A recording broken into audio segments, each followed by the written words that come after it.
Olá, sejam bem-vindos ao canal Histórias e Relatos de Infidelidade. A história de hoje é chocante, já deixe seu like e vamos ao relato. 10 anos. 10 anos eu acreditei que tínhamos construído uma fortaleza. Não era apenas um casamento, era a rocha sob os meus pés, a âncora que me mantinha são neste mundo caótico. Sofia era tudo. A risada dela no café da manhã, o cheiro de lavanda que ela deixava no travesseiro, a forma como ela discutia a política global com a mesma paixão que discutia qual sabor de sorvete escolheríamos no sábado. Nós tínhamos planos detalhados, uma hipoteca sufocante e o tipo de conforto silencioso que só vem depois de compartilhar uma década de rotina e intimidade. É esse conforto, essa certeza que te cega. É a poeira dourada que a traição usa como disfarce.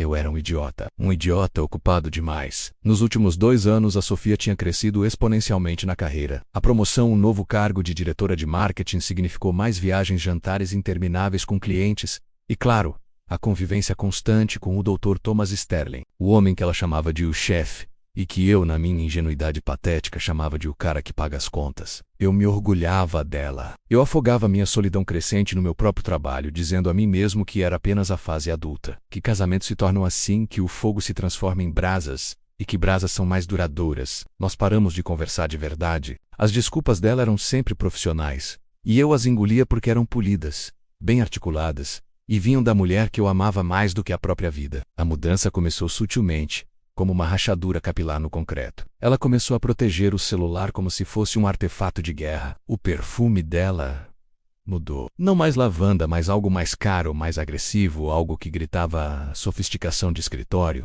As desculpas das horas extras ficaram mais longas, e os olhares dela sobre mim ficaram mais curtos. Eu tentava iniciar a intimidade, mas ela estava sempre cansada, sempre com uma dor de cabeça, sempre com um relatório urgente para revisar antes do amanhecer. Ela dizia que estava estressada e eu, o marido solidário, preparava chás de camomila e lhe oferecia massagens nos pés, ignorando a pontada fria na minha barriga que me avisava que aquilo não era estresse, era repulsa. Naquela terça-feira a rotina foi quebrada. O destino, ou talvez o universo com senso de humor macabro, decidiu intervir. Meu projeto na mina foi cancelado de repente. Eu deveria estar fora até às 10 da noite, mas estava entrando na garagem às 5h45 da tarde. O carro da Sofia estava lá. O que era estranho, ela nunca voltava antes das 7. Pensei em fazer uma surpresa, talvez pegar um vinho caro, acender as velas. A porta estava entreaberta. O ar na casa estava pesado, denso. E o silêncio não era o nosso silêncio habitual. Era um silêncio carregado, um silêncio que esmagava. Eu tirei meus sapatos na entrada e segui o som. Não era um som de conversa. Era um sussurro rastejante vindo do nosso escritório. O cômodo que ela tinha transformado em seu bunker de trabalho. Eu hesitei na porta, a mão levantada para bater, quando a voz dela atravessou a madeira, quebradiça, mas inconfundível. Eu sei que é um risco, Thomas, eu sei. Thomas, ele não era Thomas para mim. Era o Dr. Sterling. Fiquei paralisado. Era uma ligação de trabalho. Eu disse a mim mesmo, ela tá falando com o chefe sobre algum problema. Meu coração começou a bater como um tambor tribal, mas eu forcei a racionalidade. Eu ouvi a respiração dela engasgar, seguida por um som que parecia um choro abafado, mas era mais um riso nervoso, histérico. E então, as palavras que perfuraram a membrana da minha vida e deixaram o vazio entrar, as palavras que transformaram 10 anos de memórias sólidas em poeira fina flutuando ao vento. Eu não consegui esperar para te contar pessoalmente. Fiz os exames hoje, é oficial. Estou grávida do meu chefe. Thomas, o mundo parou. Não, o mundo não parou. Ele explodiu. O som que se seguiu não foi o dela ou o dele, foi o zumbido branco ensurdecedor dentro da minha cabeça, o som de cada neurônio morrendo de choque. Minhas mãos ficaram dormentes, frias, mas o meu peito estava em chamas. Grávida do chefe. O homem que eu mal conhecia, o homem que pagava os malditos salários, o homem que ela via com mais frequência do que via o próprio marido, não era apenas uma traição. Era a anulação da minha existência, a implosão de qualquer futuro que eu pensasse ter. Não era só um caso, era permanência, era um filho. Um filho que deveria ser meu. E entrei. No consent. O chão de madeira abaixo dos meus pés parecia ceder para um abismo. A surpresa se transformou em algo muito mais frio e calculista.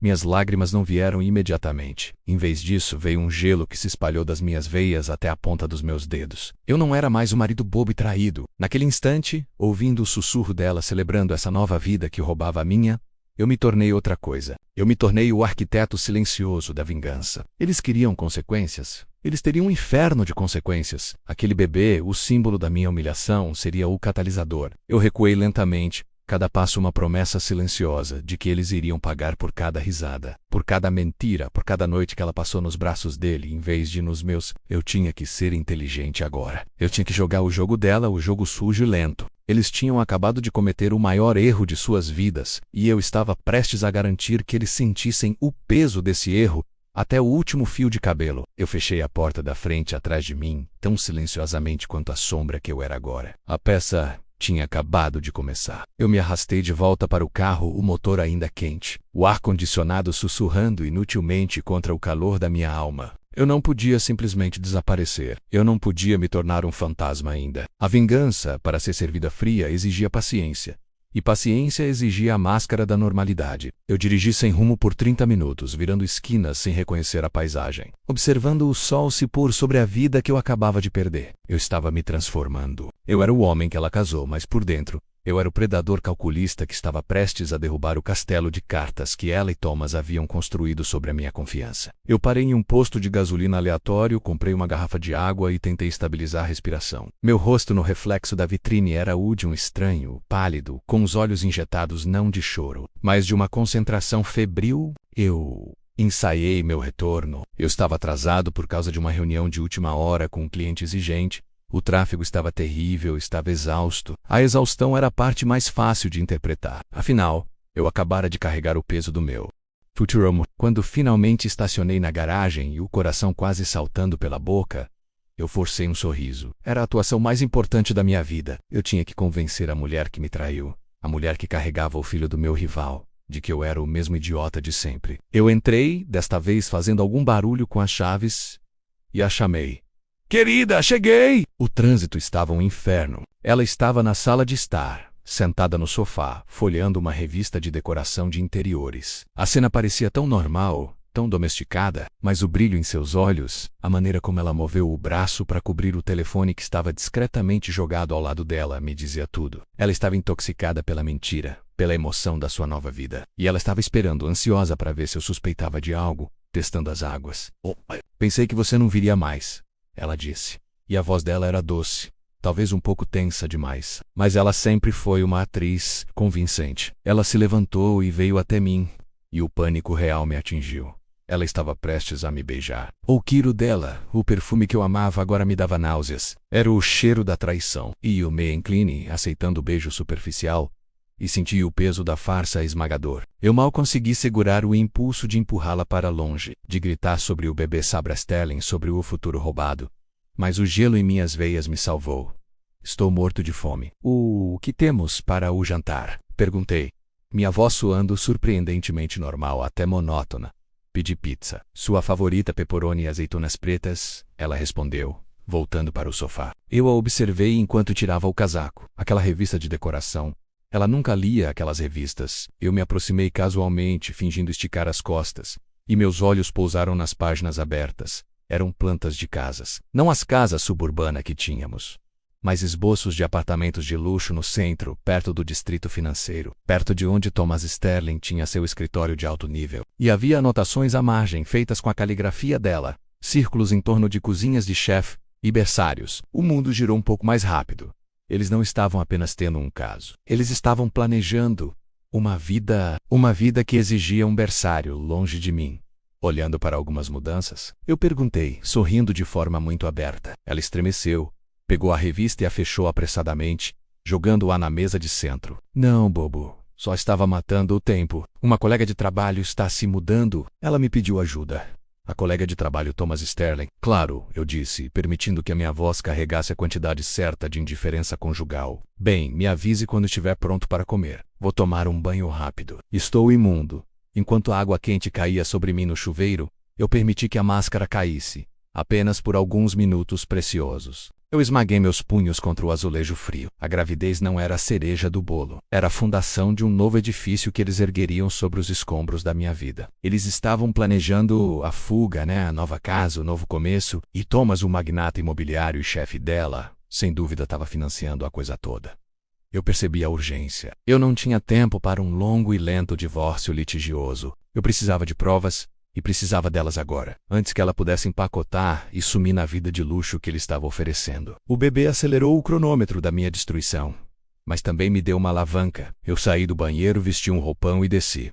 A pizza estava na mesa. Ela estava radiante, falando sobre o dia dela, sobre o volume de trabalho no escritório, sobre como Thomas Sterling era exigente, mas justo. Eu escutei cada palavra, cada mentira, mastigando a pizza de pepperoni que de repente tinha gosto de cinzas e metal. Enquanto ela estava distraída, contando alguma anedota insípida, meus olhos encontraram o telefone dela sobre a mesa. Era um risco enorme, mas eu precisava de um ponto de entrada. Se eu pudesse clonar os dados, se eu pudesse ter acesso às mensagens com ele. Amor, você pode pegar meu telefone no escritório? Esqueci de ligar para minha mãe e dizer que cheguei em casa e eu pedi meu tom casual. Ela hesitou por um milissegundo, os olhos fixos no próprio telefone. Claro, mas o que você vai falar? Não é tarde demais? Não, ela tá acordada. Apenas vá. Está em cima da mesa. Ela se levantou, mas em vez de ir diretamente, ela andou em semicírculo. E foi então que aconteceu a reviravolta que eu esperava. Ela pegou o próprio telefone. O deslize da mão sobre a superfície da mesa foi rápido. Mas eu vi, ela colocou-o discretamente no bolso do roupão, garantindo que ele estivesse com ela enquanto buscava o meu. Ela não confiava em mim. Ou talvez ela soubesse instintivamente que a verdade estava muito próxima da superfície. O pequeno gesto foi a confirmação final. A desconfiança dela era minha nova arma. Eu sorri por dentro. Perfeito. Ela tentaria proteger a evidência, o que significava que a evidência era incriminadora. Eu comi mais um pedaço de pizza, pensando. Eles estavam planejando uma mudança. Eu tinha que começar a roubar o futuro deles antes que eles pudessem roubar o meu. O primeiro passo, o computador. Eu precisava de senhas, extratos bancários e qualquer coisa que ligasse financeiramente Thomas Sterling à minha esposa. A caçada estava prestes a começar, e eu seria o único a ditar as regras do jogo. A noite seria longa, e a escuridão, minha única aliada. Ela voltou com meu telefone, a sombra de um sorriso nos lábios que eu agora via como um buraco negro. Ela tinha o dela apertado no bolso do roupão. Não estava na mesa, tive que procurar um pouco, ela mentiu. Era uma mentira fraca, preguiçosa, mas eu a aceitei como se fosse a mais pura verdade. Eu precisava que ela pensasse que eu havia engolido a isca da normalidade. Eu peguei o telefone, fingindo discar para minha mãe. Oi? Só ligando rápido, sim? Cheguei bem? Sim, cansado, o de sempre. Te amo. Cada palavra era forçada, o ar preso nos meus pulmões. Eu desliguei e olhei para ela, a máscara de marido amoroso colada no meu rosto. Terminamos a pizza. O silêncio que se instalou não era de conforto, mas a pesada quietude de duas pessoas respirando o mesmo ar tóxico. Ela começou a limpar, e eu insisti em ajudar. Uma tática para permanecer perto, para observar o padrão de segurança dela.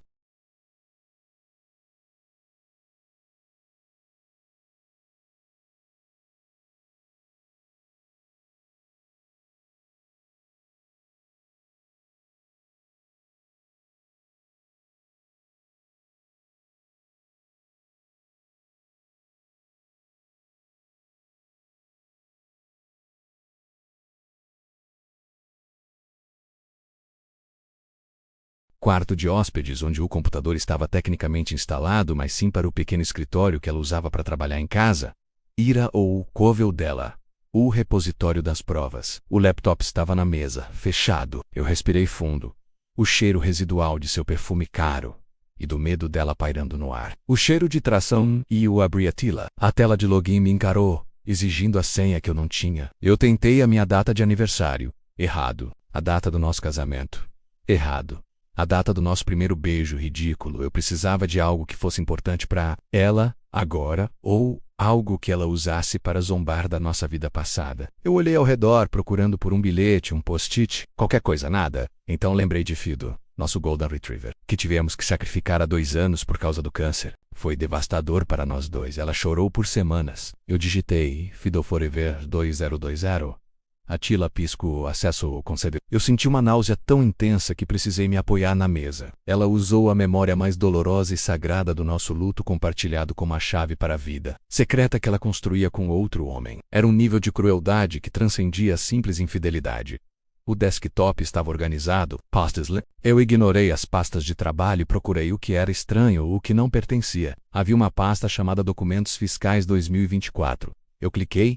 Extratos bancários, não da nossa conta conjunta, mas da conta que eu ingenuamente permiti que ela abrisse para economizar para aquela viagem para a Itália. E o horror começou a se desenrolar. Transações em nome de Thomas Sterling. Não eram grandes somas, mas depósitos constantes e recorrentes, marcados como bônus de desempenho ou reembolso de despesas. Eram transferências quinzenais que somavam exatamente o valor que ela alegava economizar por mês. Ele estava pagando as economias dela, financiando a miragem dela há pelo menos 6 meses. Eu comecei a copiar tudo para um pendrive que eu sempre mantinha no meu chaveiro preparado para emergências, mas nunca para este tipo de catástrofe. Então vi uma pasta na área de trabalho, nome, Baby Basics. Pensei em ultrassons, em listas de enxoval, a dor me rasgando por dentro. Eu cliquei, pronto para enfrentar a imagem da criança que deveria ser minha. Não havia ultrassons.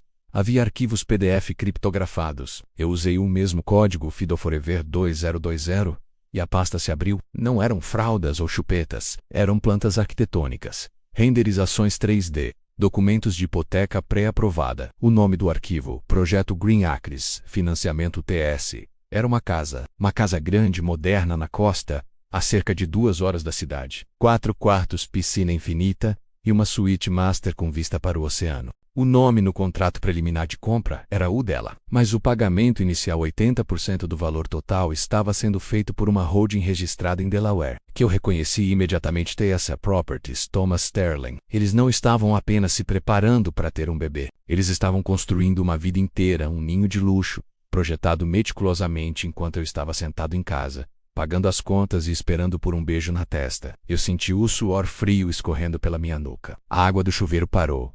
Meu tempo estava se esgotando. Eu copiei as plantas, a hipoteca, os extratos. Eu precisava de mais. Eu precisava do golpe de misericórdia. Eu fechei os documentos e procurei por aplicativos de comunicação sincronizados. E lá estava o e-message minimizado.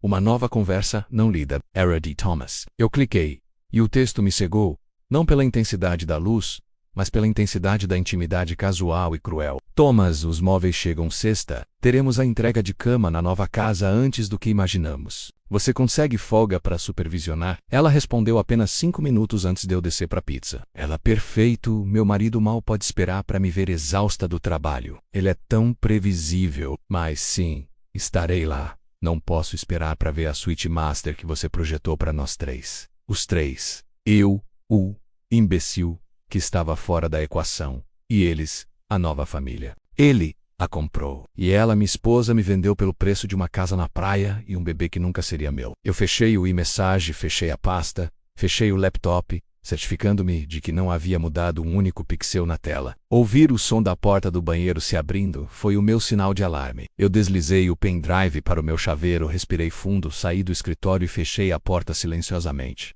Eu subi as escadas, meu corpo tremendo incontrolavelmente, mas mantendo o passo firme. Ela estava parada no corredor, enrolada em uma toalha felpuda. O cheiro de sabonete caro e inocência forçada a envolvia. Tudo bem, amor? Ela perguntou, o sorriso ainda lá, mas os olhos, aqueles olhos de predador varrendo o corredor. Ela procurava por sinais de que eu havia estado perto do seu segredo. Eu a olhei, essa mulher que eu havia amado, e que agora era a personificação da minha ruína. Eu tinha as plantas da casa, as provas financeiras e a confissão de que eu era apenas um obstáculo patético. Tudo ótimo, querida, eu murmurei. E pela primeira vez eu não estava mentindo para ela. Eu estava mentindo para mim mesmo. Apenas a rotina. Parece que a noite vai ser longa. Eu sabia que a noite seria longa. Mas agora, o jogo havia mudado. Eu tinha a munição. Eu só precisava escolher o campo de batalha e o momento exato para atirar. A rotina era o meu novo inferno pessoal. Desci as escadas seguindo o rastro de sabonete e traição e encontrei a pizza na mesa de centro da sala de estar. Pepperoni, a favorita dela, que agora parecia um mapa de pequenas ilhas de gordura flutuando sobre um mar de culpa. Ela vestia um roupão de seda, o cabelo ainda úmido, e aquele sorriso, Deus, aquele sorriso de quem acabou de arquitetar um golpe de Estado e está celebrando com champanhe e um coquetel de inocência. Sente-se, amor. Estou faminta. O bebê está pedindo. O bebê. A palavra flutuou no ar, densa e pesada, como fumaça tóxica.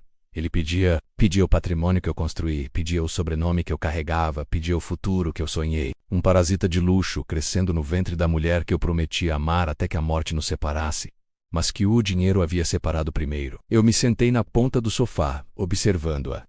Cada movimento de mastigação era uma afronta. Eu a observei pegar uma fatia, dobrá-la ao meio com a precisão de um predador que sabe exatamente o que está comendo. Ela me ofereceu a primeira mordida. O ritual sagrado, que agora era apenas uma simulação grotesca. Quieta, deliciosa, eu senti um nó na garganta que não tinha nada a ver com fome. Era repulsa. Não apenas por ela, mas por mim. Pela minha cegueira colossal, eu forcei o canto dos meus lábios a subir. A máscara de marido dedicado, ainda colada à minha pele. Claro, querida, eu dei a mordida. O sabor do queijo, do sal era irrelevante. O que eu estava provando era o veneno da sua mentira. Eu a observei deslizar para trás no sofá, a mão pousada sobre a barriga, ainda sutil, mas já ali, a evidência viva e pulsante da minha substituição. O que você tá pensando? Ela perguntou, a voz suave, talvez um pouco tensa, tentando sondar se a minha ausência na pizza havia sido mais do que apenas uma busca pelo controle remoto. Eu tinha as plantas da casa. Eu tinha a confissão, mas eu precisava de mais. Eu precisava que ela se enterrasse ainda mais fundo na cova. Eu precisava ver o quão longe ela iria. Eu estava pensando em nós, eu disse, inclinando-me para frente, forçando o meu olhar a transmitir a paixão que eu fingia sentir. Com a chegada do bebê, acho que precisamos de um novo plano. Um lar maior, talvez. Um lugar onde ele possa correr, sabe? Perto da água. O músculo de sua mandíbula estremeceu, quase imperceptível. A tensão atravessou por um segundo antes de ela se recompor, e aquele sorriso de Thomas, o sorriso de quem já tem o que quer, voltou. Amor, isso é doce. Mas por que você está pensando nisso agora? Nossa casa é ótima. E com o trabalho e o bebê, eu não sei se eu teria energia para planejar uma mudança tão grande. A mentira, a desgraçada, estava se mudando na sexta-feira. Os móveis seriam entregues no ninho de amor que Thomas, o verdadeiro pai, havia comprado para eles três. E ela estava ali, no meu sofá, com a minha pizza, reclamando da falta de energia para organizar uma mudança. Eu entendo que você está exausta, eu disse, estendendo a mão e tocando sua barriga. Meu toque foi estudado, calibrado para parecer carinho, mas por dentro eu estava tocando o túmulo do meu casamento. Mas pense nisso, um lugar com vista para o mar. Eu estava pesquisando alguns lugares hoje, algo na costa, como você sempre quis. Eu senti o bebê chutar, ou talvez fosse apenas uma contração nervosa dela. Ela encolheu ligeiramente sob meu toque. Você pesquisou? Ela tentou manter a casualidade, mas seus olhos piscavam rapidamente. Sim, apenas por diversão, você sabe. Comecei a pensar que merecemos isso. Novo comico com nosso filho. Eu usei a palavra vezes nosso como um bisturi observando-a sangrar internamente. Ela não podia admitir que já tinha um novo começo, já tinha a casa, já tinha o bebê. É muita coisa para pensar, querido. Vamos deixar isso para depois. O que você acha de subirmos? Estou realmente cansada. E você sabe, o bebê precisa de repouso. A súbita pressa em encerrar a noite. Ela precisava ir para a cama e talvez, no silêncio da noite, se comunicar com o seu verdadeiro parceiro sobre o quão previsível e patético eu era. Ela não queria que eu continuasse a sondar a ideia da nova casa, porque a sua nova casa já estava de pé. E eu não estava na lista de convidados. Nós subimos. O caminho até o quarto era o corredor da hipocrisia. Ela me abraçou de lado, o calor do seu corpo falso. A proximidade, uma dor física. Você é o melhor marido do mundo. Ela sussurrou contra meu pescoço. Eu senti o cheiro de Thomas nela, não o perfume, mas a liberdade que ele representava. O cheiro de algo novo e não meu. Eu sei, eu respondi. E a frieza na minha voz foi tão bem controlada que soou como cansaço. Eu só quero que você seja feliz, querida. E que o bebê venha com saúde. No quarto, enquanto ela se preparava para dormir, eu fui ao banheiro trancando a porta. Eu não ia fechar os olhos naquela noite. O pendrive estava seguro no meu chaveiro. Eu precisava do último detalhe. O endereço. A localização exata do ninho. Eles tinham usado o e-message para falar sobre a entrega dos móveis. Se eu conseguisse mais um momento, apenas mais um momento com o laptop dela, eu encontraria o recibo de compra, a transportadora, o endereço de entrega, o ponto exato no mapa onde a minha vida seria destruída. Eu voltei para o quarto. Ela já estava deitada, virada para o meu lado da cama, esperando-o. Sua mão me alcançou, um gesto de posse, de domínio. Vem aqui, você está tenso. Eu me deitei ao lado dela, o corpo rígido. A proximidade era insuportável. Eu era uma isca viva deitada ao lado do predador que estava apenas esperando o momento certo para mastigar o que restava de mim. Fechei os olhos. Não dormi. Eu apenas esperei. Cada respiração dela era uma contagem regressiva para sexta-feira. O dia da entrega dos móveis. O dia em que eles iriam cimentar o meu epitáfio em um piso de luxo na beira do mar. Eu só precisava de 3 dias para recolher as últimas migalhas de prova. 3 dias de performance, 3 dias de mentiras para garantir que, quando ela me abandonasse, ela cairia em um abismo muito mais profundo do que o que ela havia construído para mim. Eu abri os olhos no escuro. Minha mão, sem que ela soubesse, estava firmemente fechada em punho. A caçada estava em pleno andamento, e ela ainda pensava que era o predador. Que tola! A verdadeira armadilha ainda não havia sido montada. Eu só precisava esperar ela adormecer profundamente. O sono dos justos, o sono dos traidores. E então, eu voltaria para o escritório. O laptop dela estava me esperando, e o endereço da minha ruína estava a apenas alguns cliques de distância. Eu precisava saber onde mirar o golpe. Onde estava aquela nova casa na praia, onde eles estavam construindo a vida dos três. Eu precisava do endereço para que o meu advogado soubesse exatamente o que confiscar. E o Esper. O ar no quarto era espesso, saturado com a mentira dela e o meu ódio silencioso. Ela respirava fundo, um som rítmico e uniforme que eu passei a odiar a respiração de alguém que dorme, o sono da inocência roubada, o sono de quem não tem peso na consciência, porque a consciência foi terceirizada para o meu sofrimento. Eu olhei para o relógio digital no criado mudo. 2h47 da manhã. O ponto ideal. A fase REM profunda, onde nenhum terremoto acordaria, ou assim eu esperava. Meu corpo se moveu por instinto de sobrevivência, não por vontade. Eu era um autômato, deslizando o peso para fora do colchão, um movimento tão lento que parecia desafiar as leis da física. Cada junta crepitava, e eu prendia a respiração temendo que o som da minha cartilagem traísse a operação. O chão de madeira sob os meus pés estava frio, um choque bem-vindo, que servia de âncora para minha mente. Cheguei ao escritório e fechei a porta devagar. O clique suave da trava era alto como um tiro na minha cabeça. O laptop dela estava sobre a mesa, intocado, esperando. Eu o abri, a tela acendendo com aquele brilho azul demente que sempre me lembrava que a tecnologia havia se tornado o cemitério de todas as nossas promessas, a senha. Eu digitei o que eu sabia que ela usaria. Um último aceno cínico para a fachada Our Future 2023. A ironia me fez salivar amargamente. Aquele era o futuro deles, não o nosso. O meu foco era o e-mail. Eu procurei por palavra-chave entrega móveis Thomas. A caixa de entrada estava organizada limpa, exceto por uma conversa longa e detalhada, marcada com coração vermelho, o emoji que ela nunca usava comigo, vinda de uma conta de e-mail corporativa que não era do Thomas, mas sim do escritório de advocacia dele. O assunto dizia: confirmação final. Residencial Águas Claras, Bloco B, apartamento 402. O endereço. Meu coração não acelerou, ele parou. O ar saiu dos meus pulmões em um suspiro que eu engoli, antes que se tornasse audível. Residencial Águas Claras. Eu conhecia o nome. Um condomínio de luxo na Riviera. A 10 milhões de distância da realidade que ela fingia viver comigo. Uma vista desimpedida para o oceano, o tipo de lugar que você compra quando não se importa em gastar o salário de 10 anos. Eu imprimi o e-mail em PDF e salvei no pendrive. Mas eu não podia parar. O endereço era a localização do alvo, mas eu precisava entender a extensão da artilharia que estava sendo montada contra mim.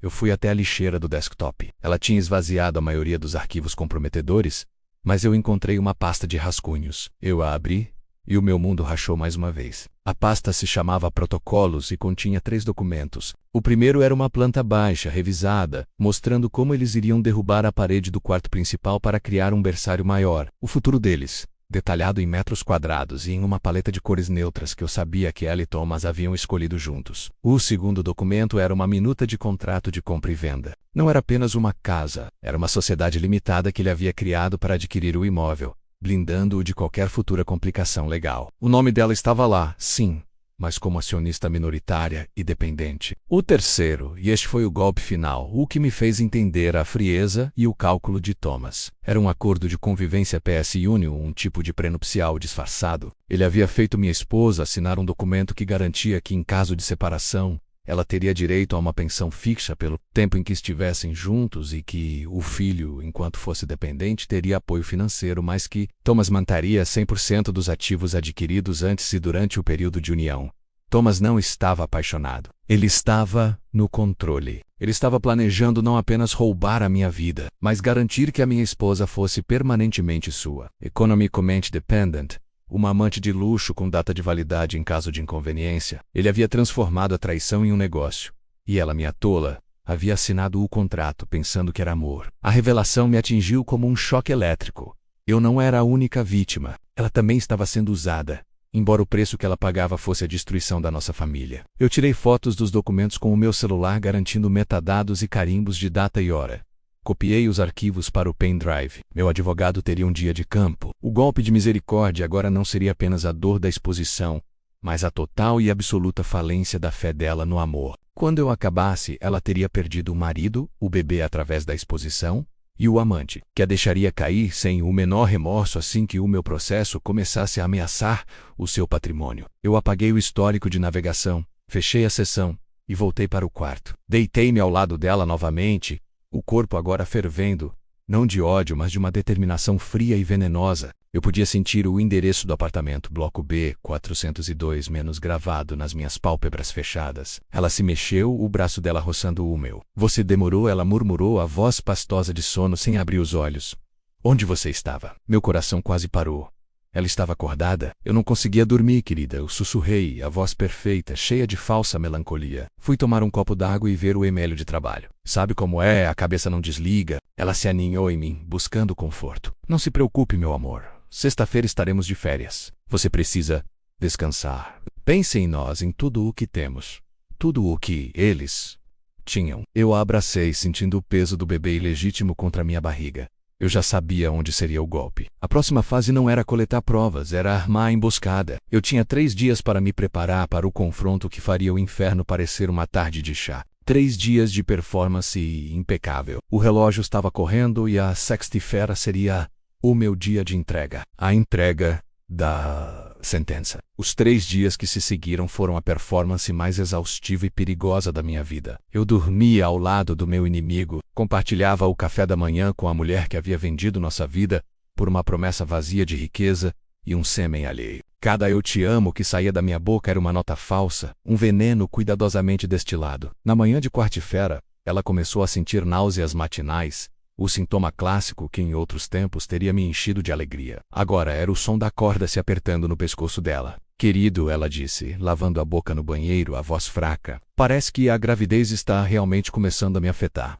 Eu apareci no batente da porta, o rosto transbordando de preocupação simulada. Eu a segurei pelo braço, a guiando de volta para a cama. Você precisa de vitaminas? Posso pegar algo na farmácia? Não se esforce. O toque dela me dava arrepios, um misto de repulsa e a necessidade de controle. Eu estava forcando-me a ser o marido ideal, o pilar de apoio, para que o contraste da minha ausência na sexta-feira fosse um abismo ainda mais profundo. Enquanto ela cochilava, eu ia para o escritório, não para trabalhar, mas para revistar os arquivos. O laptop de Thomas havia me dado uma mina de ouro. Não apenas o contrato, mas trocas de e-mails sobre a logística da traição. Eles usavam codinomes patéticos. Ele era Atlas, o mundo em seus ombros. E ela era Vênus, a deusa do amor. Li os detalhes sórdidos, as reservas de hotel de última hora, as desculpas coordenadas para os atrasos no trabalho, a excitação dela ao se referir ao seu apartamento secreto. Bloco B, 402.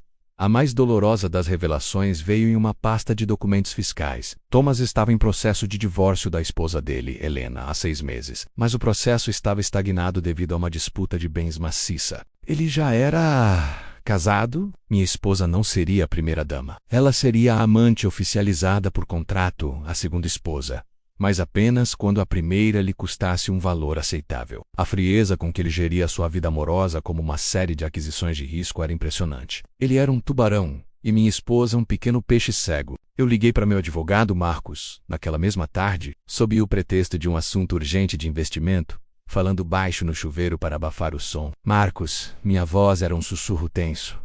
Eu tenho tudo. O contrato, as fotos, os metadados. Preciso de você para montar uma petição de emergência até sexta-feira.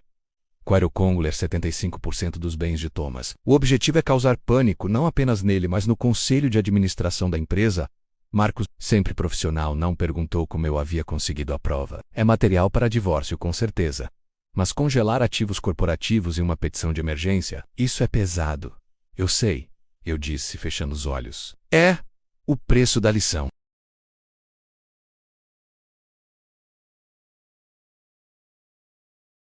Frade corporativa é o ângulo que eu quero. Destrua a credibilidade dele antes de destruir o casamento. O plano se solidificou. A última noite na casa que construímos, antes que se tornasse o cenário do crime, ela estava radiante, fazendo as malas para nossa viagem de reconciliação. Eu havia reservado uma cabana isolada nas montanhas, que tinha sido o nosso local favorito nos primeiros anos de namoro. Um lugar cheio de memória, um lugar para matar a memória. Ela estava dobrando uma blusa e parou, me olhando com aquela mistura de culpa e excitação que eu agora identificava. Eu mal posso esperar para sexta-feira, ela disse, vindo até mim, aninhando-se contra o meu peito. Vamos esquecer o trabalho, o estresse. Vamos apenas ser nós e o bebê. Eu precisava tocar no bebê. Pela última vez, com o disfarce de carinho. Minha mão deslizou pela barriga dela. Era quase imperceptível. Mas estava lá, a prova física de sua traição. O bebê, eu disse, minha voz embargada, e era de fato, mas não por carinho. Eu mal posso esperar para vê-los crescer. Eu a beijei, um beijo longo e profundo, absorvendo a mentira. Ela retribuiu, com fervor. Ela estava se despedindo do marido que a amava, pronta para abraçar o futuro que Thomas lhe prometera. Mal sabia ela que eu já havia desmantelado esse futuro. Durma bem, meu amor, eu sussurrei, puxando-a para a cama. Mas eu não dormi. Eu fiquei encarando o teto contando as horas. Às 5 da manhã de sexta-feira, o alarme tocou.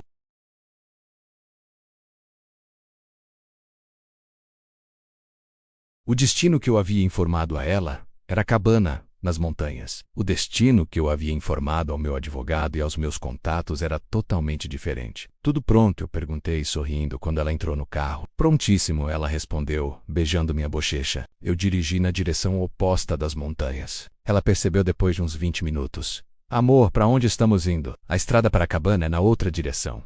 Eu sorri. Um sorriso que não alcançava meus olhos. Eu mudei de ideia. Pensei que deveríamos ter uma pequena surpresa antes de ir para a cabana. Novo Cúmeco. Em um lugar que você nunca esperaria. Ela se inclinou, excitada, mordendo o lábio. Onde, querido? Bloco B. Eu disse, minha voz agora baixa, mortal. Apartamento 402. O nome saiu da minha boca como gelo, e o sangue escoou do rosto dela. Ela não conseguiu respirar. Ela sabia que eu sabia. O carro parou exatamente na frente do prédio. O sol nascente dourado banhava a fachada de concreto. Vamos subir, querida. Eu a convidei, desligando o motor. Thomas deve estar ansioso para nos ver. O pânico dela era palpável, mas ela não podia fugir. Ela estava presa no carro. O que você está fazendo? Você está louco? Eu não sei do que você está falando. Eu sei de tudo, eu disse, abrindo minha porta. O contrato, a fraude. O bebê. Você não está indo para as montanhas, Vênus. Você está indo para o inferno. E eu vou te dar a honra de assistir ao Thomas sendo arrastado para lá com você. Eu peguei o celular do bolso. Antes que entremos, quero que você ouça algo. Eu acionei um arquivo de áudio. O meu advogado, Marcos, em uma ligação gravada 5 minutos antes, confirmando que a petição de emergência tinha acabado de ser protocolada e os ativos de Thomas estavam congelados. O grito que ela soltou não foi de surpresa, mas do terror total. O som da destruição financeira foi a introdução perfeita para a destruição emocional. Agora eu disse, estendendo a mão para ela, o predador convidando a presa para a toca. Vamos para o 402. O show principal está prestes a começar. Ela não se moveu. Seus olhos eram poças vazias, refletindo o concreto cinzento do edifício de Thomas. A gravação do advogado tinha terminado, mas o som daquela sentença de morte financeira ainda ecoava no espaço fechado do carro. Ela estava petrificada. Eu tive que estender a mão de novo, mas desta vez não foi um convite. Eu agarrei seu braço. O aperto firme e quase carinhoso, o suficiente para deixar claro que a inércia não era mais uma opção. Vênus, eu disse, baixando o tom de voz até que fosse apenas um sopro frio. Você fará isso comigo, ou eu farei isso com você. A escolha é puramente estética.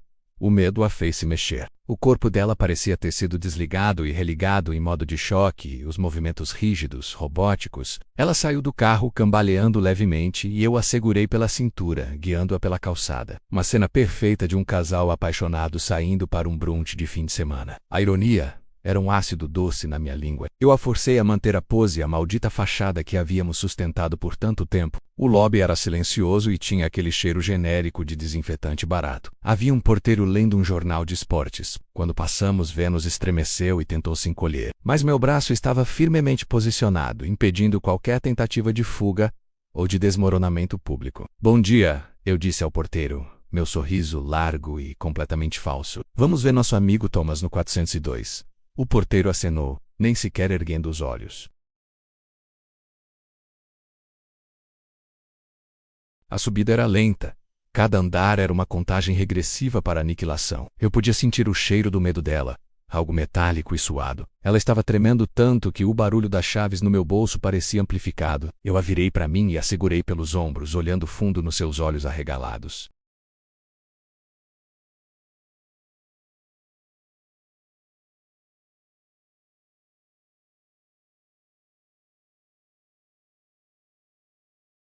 E esse bebê, essa prova viva do meu fracasso, era o seu seguro. Bem, o seguro acaba de expirar. As lágrimas escorreram pelo rosto dela, mas eu não senti pena. O elevador parou.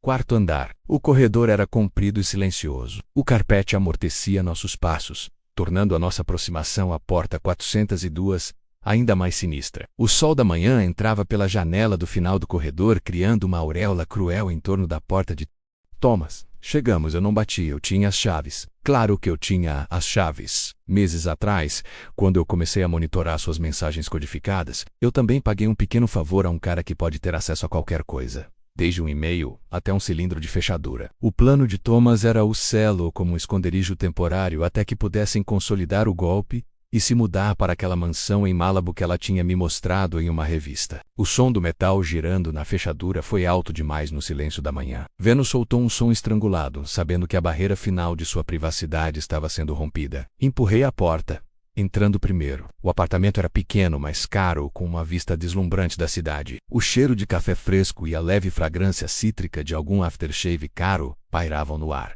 Era um cheiro doméstico, íntimo, completamente errado. E lá estava ele, Thomas, o grande Thomas. Ele estava na sala de estar, vestindo apenas um roupão de seda cinza escuro, os cabelos úmidos do chuveiro. Ele estava no telefone, falando com alguém, provavelmente um assistente, sobre o planejamento para a fusão de segunda-feira.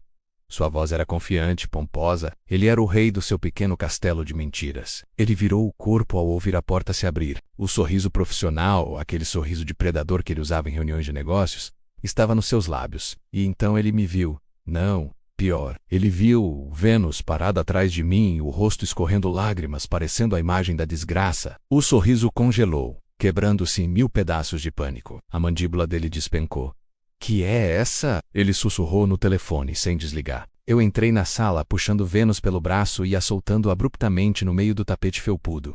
Ela caiu de joelhos. Bom dia, Thomas, eu disse, minha voz tão calma que parecia ensaiada para um teatro de marionetes. Eu sinto muito por interromper sua teleconferência crucial. Eu só queria ter certeza de que Venus se sentiria em casa aqui. Afinal, é o lar do futuro bebê dela, não é? Thomas soltou o telefone. Ele caiu no carpete, e a voz do assistente continuou a tagarelar sobre a agenda de segunda-feira, um ruído irrelevante no meio da catástrofe. O que você está fazendo?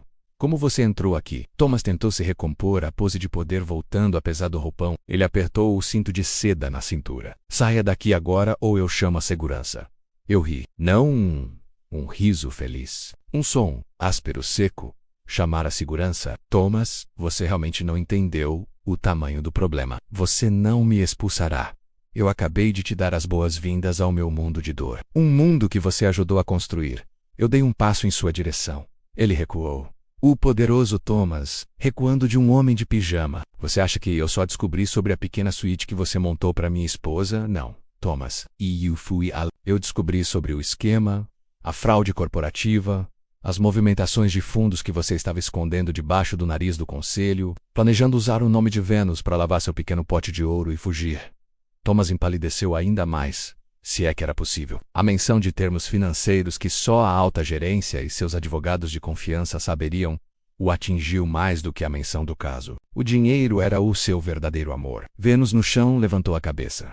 Não, por favor. Ele não sabe de nada sobre a fraude. Venus, ele sabia. E você como cúmplice feliz se beneficiaria disso. Mas agora, ele não tem nada.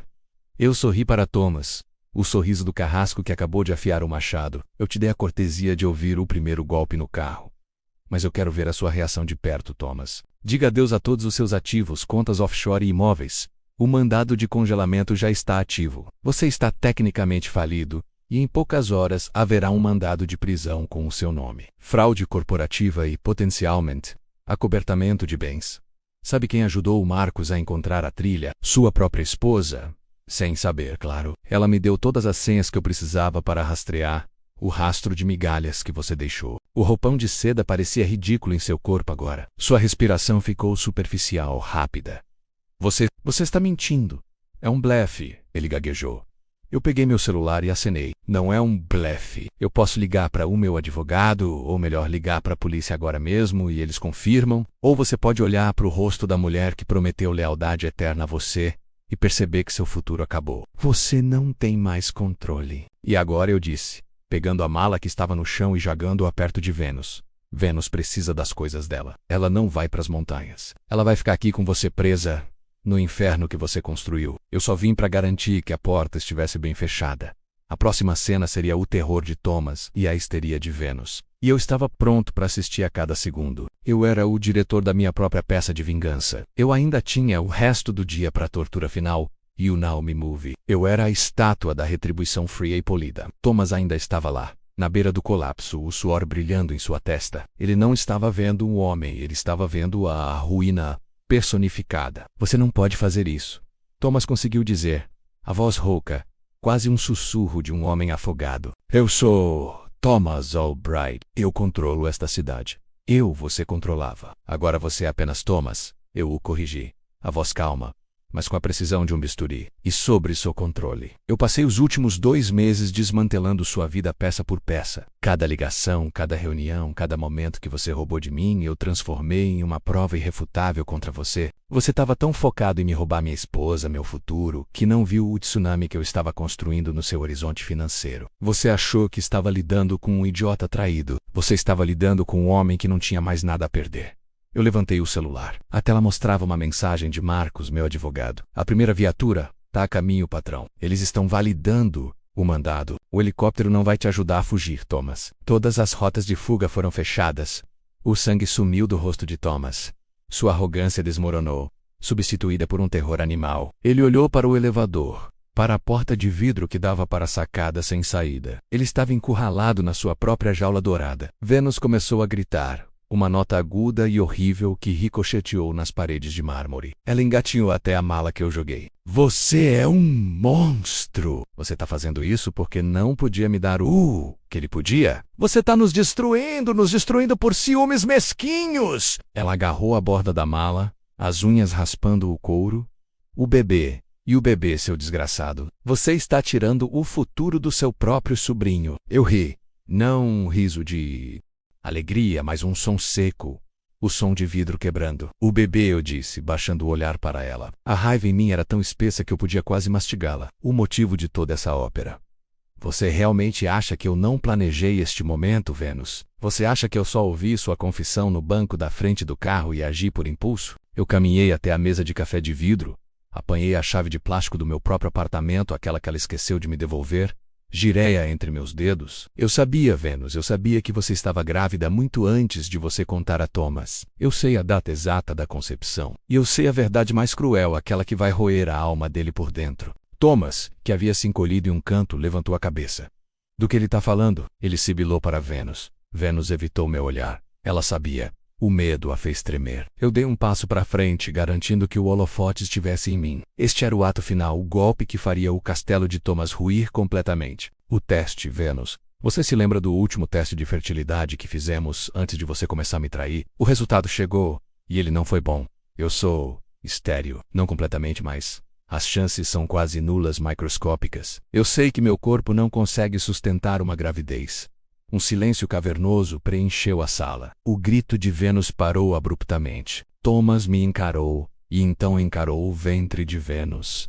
Se você estivesse grávida de mim, Vênus, seria um milagre científico. Mas você está grávida. Eu sorri, inclinado, falando diretamente para Thomas, como se fôssemos cúmplices de um segredo obscuro. Então, o bebê? O bebê é definitivamente seu, Thomas. Não há margem para dúvidas. Nem sequer a sombra de uma esperança para mim. E é por isso que a dor é tão perfeita. Thomas soltou um gemido. Não era um som de raiva, mas de dor profunda de Rielazako. O filho que ele estava esperando, o futuro que ele havia roubado de mim, era a única coisa que realmente o ligava a essa mulher agora, e a única coisa que o lembrava de que ele estava prestes a perder tudo. Ele era o pai, e ele iria para a cadeia. E Vênus, a mãe, era a isca que eu usei para prendê-lo. Eu joguei a chave no chão. Ela girou e parou perto do pé de Vênus. Você está presa aqui, Vênus, o conselho vai querer você para interrogatório também. Eles precisam de alguém para apontar o dedo. E Thomas está com você, para garantir que você não diga a coisa errada. Mas não se preocupe, eu disse, dirigindo-me à porta. Eu parei na soleira, virando meu rosto para eles uma última vez. Eu não vou ligar para a polícia ainda. Temos muito tempo. Eu quero que vocês dois sentem aí, no luxo que ele não pode mais pagar, e assistam ao nascer do sol. Pensem em cada mentira e cada toque.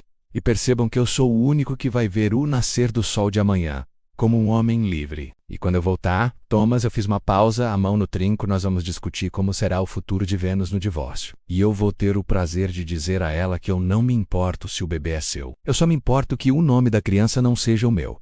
Aproveite as próximas horas de liberdade condicional. O relógio está correndo, e a agonia está apenas começando. Eu abri a porta, dei um passo para fora do inferno deles e fechei-a lentamente, o clique soando como a porta de uma cela sendo trancada para sempre, mas eu não usei o elevador. E eu fiquei ali, no corredor silencioso, meu ouvido encostado na madeira, ouvindo os gritos histéricos de Vênus e o rugido desesperado e quebrado de Thomas. O meu espetáculo tinha acabado de começar. Eu só tinha que esperar o próximo ato.